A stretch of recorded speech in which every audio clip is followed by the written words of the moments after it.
إنني أحتاج غيثا صافيا يكفي بروقا إن الحمد لله والصلاة والسلام على رسول الله أما بعد।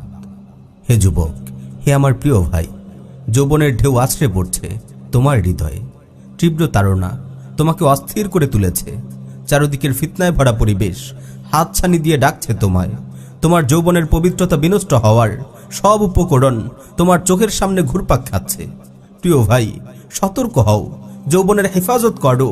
হেফাজত না করে তোমার কোনো উপায়ও নেই। আজ যদি যৌবনের পবিত্রতা নষ্ট করো তাহলে পুরো জীবনকেই তুমি বরবাদ করবে। যদি সুখ ও সমৃদ্ধিতে ভরা একটি জীবন চাও তাহলে যৌবনকে হেফাজত করো।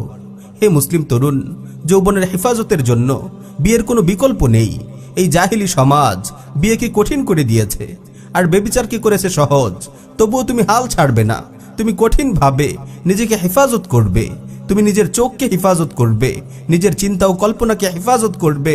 যৌবনের উত্তাল দিনগুলোতে নিজেকে দিনী কাজে ব্যস্ত রাখবে, আল্লাহর কাছে সাহায্য চাইবে, নিজের যৌবন হেফাজতের জন্য বেশি বেশি করে দোয়া করবে।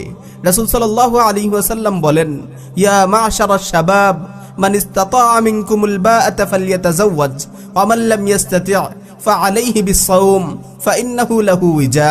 হে যুব সমাজ, তোমাদের মধ্যে যে বিয়ের সামর্থ্য রাখে সে যেন বিয়ে করে নেয়, আর যার সামর্থ্য নেই সে যেন রোজা রাখে, কেননা রোজা যৌন তাড়না দমন করে। মুরব্বীদেরকে তোমার প্রয়োজনের কথা কৌশলে জানাও।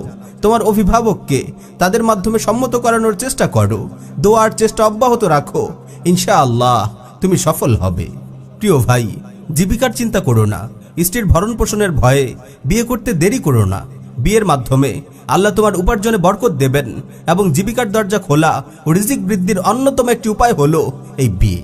মুসনাদে আহমদে সহিহ সনদে বর্ণিত হয়েছে, রাসূল সাল্লাল্লাহু আলাইহি ওয়াসাল্লাম ইরশাদ করেন, সালাসুন কুল্লুহুম হাক্কুন আলাল্লাহি আউনুহু আল মুজাহিদু ফি সাবিলিল্লাহ ওয়ান নাকিহুল মুস্তাআফিফ ওয়াল মুকাতাবু ইউরিদুল আদা।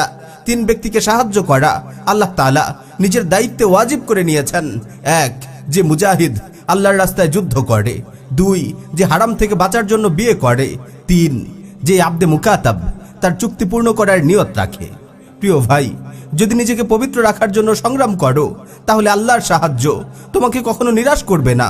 গুনাহ থেকে বাঁচার এই সংগ্রাম, শয়তানকে হারানোর এই যুদ্ধে যদি তুমি হাল ছেড়ে না দাও তবে আল্লাহ তোমাকে পবিত্র যৌবন দান করবেন, সুখময় দাম্পত্য জীবন দান করবেন এবং সমৃদ্ধ ভবিষ্যৎ দান করবেন।